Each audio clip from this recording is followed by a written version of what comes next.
দুনিয়ার সেরা সুন্দর জায়গা কাশ্মীর যাকে বলা হয় ভূস্বর্গ, দুনিয়ার জান্নাত, ওখানে কেন পাঠাইলেন না?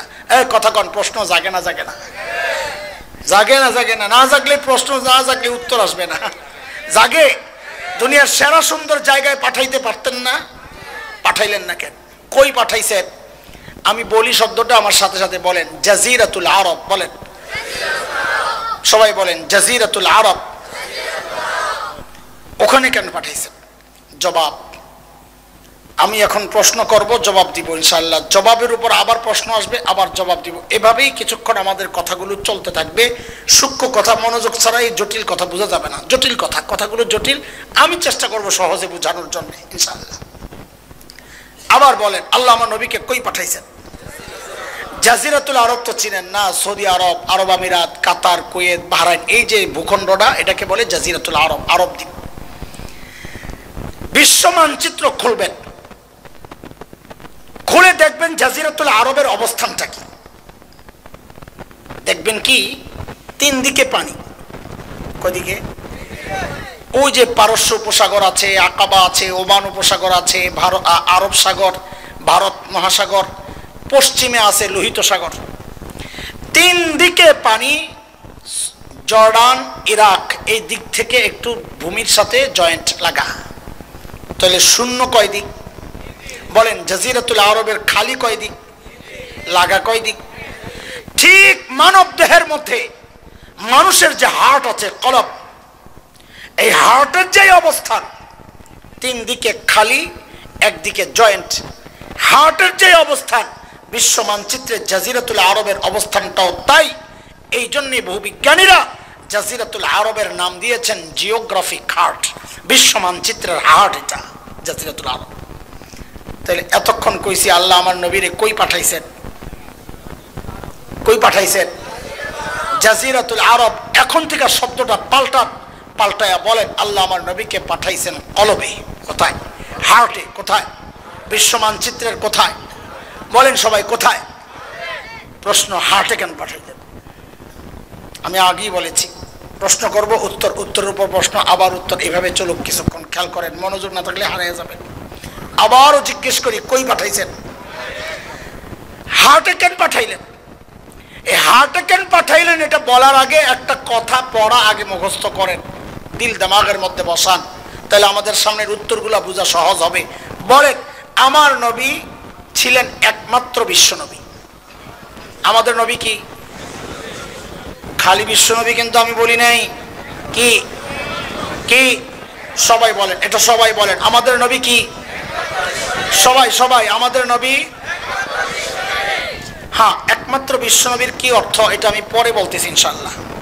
আপনারা একটা মাথায় নিয়ে রাখছেন, ওইটা আমরা বলবো না, আমরা একটা বলবো ইনশাল্লাহ, আপনি অপেক্ষা করেন। আবারও জিজ্ঞেস করে, আমার নবীকে আল্লাহ কই পাঠাইছেন? হার্টে না? জাজিরাতুল আরব আর বলা যাবে না, শেষ। ওইটার ফাংশন শেষ। এখন কোথায়? হার্টে কেন পাঠাইছেন? কয় দোস্ত শুনেন, একমাত্র বিশ্ব নবীর পরে মুখস্থ রাখে, এটা জবাব পরে আসবে, এই কথাটা খালি মুখস্থ রাখেন। হার্টে কেন পাঠাইছেন? বলে, আমার নবী দুনিয়ায় আসার আগ পর্যন্ত যত দার্শনিক ছিল দুনিয়ায়, গ্রিক দর্শন, রোমান দর্শন, পারস্য, ব্যাবিলিয়ন, মিশরি, ইরাকি, সমস্ত দার্শনিকের বক্তব্য ছিল মানুষকে নিয়ন্ত্রণ করে তার ব্রেন। কে? কথা বলেন, কে? সর্বপ্রথম আমার নবী, উম্মি নবী, সারা দুনিয়ার দার্শনিকের বিরুদ্ধে দাঁড়ায়া বললেন, না, মানুষকে তার ব্রেন নিয়ন্ত্রণ করে না, মানুষকে নিয়ন্ত্রণ করে তার হার্ট। কে? হার্ট। বুখারীর বর্ণনা 55, মুসলিম 1599, হযরত নুমান ইবনে বাশীর রাদিয়াল্লাহু আনহু বর্ণনাকারী, নবী আলাইহিস সালাম বলেন, আলা ওয়া ইন্না ফিল জাসাদি মুদগাহ ইযা সালাহাত সালাহাল জাসাদু কুল্লু ওয়া ইযা ফাসাদাত ফাসাদাল জাসাদু কুল্লু আলা ওয়া হিয়াল কলব। এরা আমার উম্মত, মানব দেহে একটা গোশতের টুকরা আছে, এই গোশতের টুকরা যদি ঠিক হয়ে যায়, গোটা বডি ঠিক। এটা নষ্ট হয়ে গেলে বডি নষ্ট। সহজে বলেন, হার্ট ঠিক তো বডি ঠিক। বলেন সবাই, বলেন হার্ট ঠিক তো। বলেন আবার বলেন, হার্ট ঠিক তো। এবার বুঝেন আমার নবীকে আল্লাহ হার্টে কেন পাঠাইছেন। বলে, নবী আপনি হচ্ছেন একমাত্র বিশ্ব নবী, সারা দুনিয়ায় দিন প্রচার করা আপনার জিম্মাদারি, কিন্তু এই অল্প সময়ে তো আপনার পক্ষে এটা কষ্ট হবে। আপনি এক কাজ করেন, আপনার আমি হার্টে পাঠাইয়া দিলাম, আপনি হার্টে মেহনত করেন, হার্ট ঠিক হয়ে গেলে গোটা দুনিয়ার বডি আমি ঠিক করে দিব, কারণ হার্ট ঠিক তো। এর চরম বাস্তবতা হচ্ছে আজকের ওই জাজিরাতুল আরব, ওই আরব বিশ্ব, ওই হার্টে তাদের শাসকদের বিশেষ করে ইমান আকীদায় পতন ধরেছে, সারা দুনিয়ায় মুসলমান মার খেতেছে। আমি চ্যালেঞ্জ করছি, এখনো যদি জাজিরাতুল আরবের শাসকরা ঠিক হয়ে যায়, হার্টের মুসলমান যদি ঠিক হয়ে যায়, সারা দুনিয়ার বডির মুসলমান ঠিক হয়ে যাবে। কারণ নবী বলেছেন হার্ট ঠিক তো, হার্ট ঠিক তো। দুটা উদাহরণ দিলে আরো সুন্দর বুঝবেন ইনশাআল্লাহ। ধরেন এই যে এত মানুষ এত রাত্রে বসে রয়েছেন, ধরেন এটা একটা পুকুর, ধরেন এটা একটা পুকুরের ঠিক মাঝখানে আপনি একটা ঢিল মারছেন, তাহলে ঢেউটা সমান তালে চারদিকে ছড়াবে, তাই না? হ্যাঁ, কিন্তু ঢিলটা যদি আপনি এক সাইডে মারেন তো ঢেউটা একদিকে দ্রুততার সাথে শক্তিশালী ভাবে যায় আশ্রে পড়বে, আরেক দিকে যেতে যেতে সময় লাগবে, দুর্বল হয়ে যাবে। কথা ঠিক কিনা? আমার নবী যেহেতু একমাত্র বিশ্ব নবী, এই জন্য আল্লাহ সারা দুনিয়ার মিডলে হার্টে পাঠাইছেন। কেন? যেন হেদায়েতের নূর সমানতালে চারদিকে ছড়ায় যায়। আচ্ছা, আরেকটা উদাহরণ শোনেন, এটা আরো সুন্দর। একজন মুফাসসির ছিলেন আপনাদের এলাকার, হযরত মাওলানা আব্দুল গফফার রাহমাতুল্লাহি আলাইহি, মুরব্বিরা তো চিনার কথা, আমাদের আকাবিরদের একজন সাদা সিধা মানুষ ছিলেন। আমাদের মতো তো ভুংবাং ছিল না, কিন্তু কথা বলতেন একটু রসায়া রসায়া, বড় মজা করে, আজিব কথার ঢং ছিল। তো হযরত একটা গল্প শুনাইছেন, ওই গল্পটা দিয়েও আপনাদের একটু বুঝাই।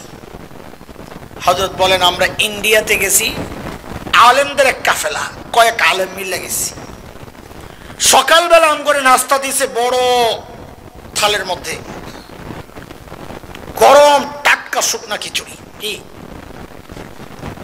টাটকা শুকনা খিচুড়ি, ধোয়া উঠতেছে, মাঝখানে একটু ঘি দিয়ে দিছে।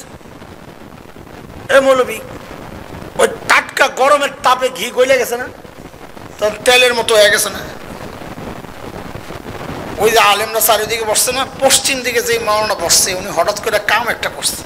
এটা বুঝার জন্য আরেকটা জিনিস বুঝালেন, মুসলমান সর্বপ্রথম মক্কা থেকে হিজরত করছে কোন দিকে?